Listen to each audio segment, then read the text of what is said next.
Raghu auto rickshaw driver है। वो रोज सवारियों को यहाँ से वहाँ पहुँचाया करता था।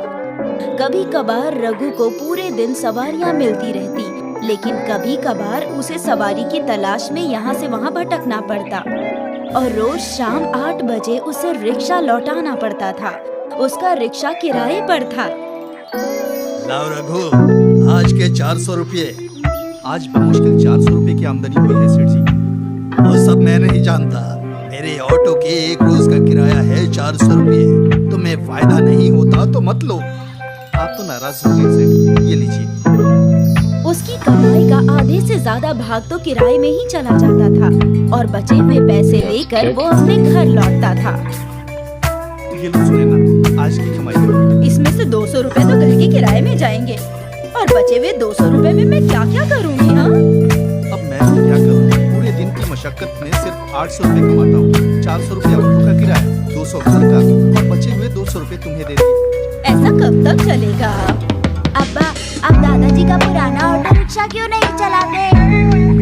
अब वो चलने की हालत में नहीं है। उसकी सिर्फ बॉडी अच्छी है, बाकी इंजन खराब हो गया है। अब वो किसी काम का नहीं है। रघु और सुनैना परेशान थे, लेकिन बादल सोचने लगा कि वो उस पुराने ऑटो रिक्शा के साथ क्या कर सकता है। कुछ देर बाद बादल वहाँ पहुँचा जहाँ वो पुराना ऑटो रिक्शा था। वहाँ उसका तवज्जो एक पुराने कंटेनर पर गया। ये तो किसी पुराने ट्रेन का कंटेनर है, लेकिन ये बस आधा ही है। बादल उस कंटेनर के अंदर गया तो वो कंटेनर काफी बड़ा था। ये कंटेनर मेरे घर के जितना बड़ा है। मैं इसमें सो भी सकता हूँ। मैं क्या, इसमें तो मेरा पूरा खानदान रह सकता है। अगर हमने इस कंटेनर को पुराने रिक्शे पर रख दिया तो हम सब इसी कंटेनर में रह सकते हैं और घर का किराया भी बच जाएगा। वाह! रघु दौड़ता हुआ घर आया और उसने अपने वालिद को अपनी ये तरकीब बताई। तरकीब सुनने में तो अच्छा लग रहा है, लेकिन क्या हम ये कर पाएंगे? यकीनन अब्बा, आप अपने वेल्डर दोस्त को बुला लीजिए। हम सब मिलकर एक नया घर बना लेंगे। किराया भी बच जाएगा और हमारा खुद का घर भी होगा। सुनने में ये तरकीब अजीब लग रही थी, लेकिन रघु को इल्म था कि बादल बेहद होशियार है। उसने सोचा कि एक मर्तबा कोशिश करने में हर्जी क्या है। रघु अपने वेल्डर दोस्त को ऑटो रिक्शा के पास ले आया और उसे बादल की तरकीब बताई। वैसे इस पुराने रिक्शे की बॉडी बहुत मजबूत है और ये कंटेनर भी। हम रिक्शे के ऊपर घर तो बना सकते हैं। कल ही काम शुरू करते हैं। बादल और रघु ये सुनकर बेहद खुश थे। अगली सुबह तीनों उसी जगह पहुँचे और उन तीनों ने काम शुरू किया। शाम तक आधा काम हो गया था। कल दरवाजे और खिड़कियां लगा कर पेंट कर देंगे। अगली सुबह फिर काम शुरू हुआ। दरवाजे और खिड़कियां लग गई। शाम तक उनका ऑटो रिक्शा घर तैयार हो गया। ये हुई ना बात, हमारा अपना घर। अब किराए के पैसे खर्च नहीं होंगे अब्बा। हाँ, बचत ही बचत। अगली सुबह रघु और उसका खानदान अपने ऑटो रिक्शा घर में शिफ्ट हो गया। सब लोग बेहद खुश थे। आज खुशी खुशी रघु काम पर गया। उसने रोज की तरह कई सवारियों को यहाँ से वहाँ छोड़ा, लेकिन आज वो बेहद खुश था। शाम को उसने खुशी खुशी सेठ जी का किराया अदा कर दिया। क्या बात है रघु, आज बहुत अच्छी कमाई हुई है क्या? कमाई तो उतनी ही हुई है सेठ जी, लेकिन आज से बचत ज्यादा हो गई। वो कैसे?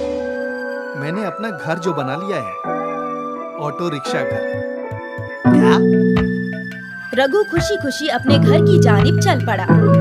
जब वो अपने घर पहुंचा तो वहाँ कुछ सहाफी थे। ये सब मेरे अब्बा ने किया। वो आ गए। सहाफी रघु की जानिब दौड़ पड़े और उनसे ढेर सारे सवालात करने लगे। आपने ऐसा मुनफरिद घर क्यों बनाया? क्योंकि हमारे पास रहने के लिए घर नहीं था, तो किराया बहुत ज्यादा था। क्या ये घर आप घरों की मानिंद है? इसके अंदर सारी सहूलियात हैं। हम तीनों आराम से सो सकते हैं। अंदर बावर्ची खाना भी है। सहाफी बहुत सारे सवालात कर रहे थे और रघु उन सब को जवाब दे रहा था। अगली सुबह सारी न्यूज चैनल्स पर रघु और उसका ऑटो रिक्शा घर ही छाया हुआ था। वो रातों रात अमीर बन रघु का ये वीडियो एक बड़ी कंपनी के सीईओ ने देख लिया। एक कमाल की है, ये शख्स इनाम का हकदार है। इसने अपनी परेशानियों का हल अलग तलाशा है। मुझे इसकी मदद करनी ही चाहिए। उस सीईओ ने रघु के नाम 10 लाख का चेक लिख दिया। कंपनी का एक नुमाइंदा रघु को वो चेक सुपुर्द करने आया। हमारे सर ने आपकी तरकीब से खुश होकर आपके लिए ये चेक भेजा है। बराए मेहरबानी इसे ले लीजिए। Good luck. 10 लाख का चेक देखकर रघु का पूरा खानदान हक्का बक्का रह गया। उन्होंने वो चेक खुशी खुशी कबूल किया। उन पैसों से रघु ने नया ऑटो रिक्शा खरीदा। अब उसकी सारी कमाई बच रही थी। सुने ना, अब मेरी महीने की कमाई 20,000 रुपये हो गई है। तो अब हम खुद का घर खरीद सकते हैं ना? और हमारे पास उस 10 लाख रुपए में से 5 लाख रुपए बचे हैं। हाँ बिल्कुल। और बादल को अंग्रेजी मीडियम स्कूल में दाखिला भी दिला सकते हैं। हमारी तो किस्मत ही बदल गई। अरे वाह वाह! सोचा नहीं था कभी ये सब भी होगा। ये सब बादल के ऑटो रिक्शा घर की तरकीब की वजह से ही मुमकिन हुआ है। और हम सब की मेहनत की वजह से। कुछ माह बाद रघु ने एक नया घर खरीदा। वो अब भी अपने ऑटो रिक्शा वाले घर से बेहद प्यार करता था। आज उसके साथ जो भी अच्छा हुआ, उसकी शुरुआत वही ऑटो रिक्शा वाला घर था। बादल की एक छोटी सी तरकीब ने उन सब की किस्मत बदल दी।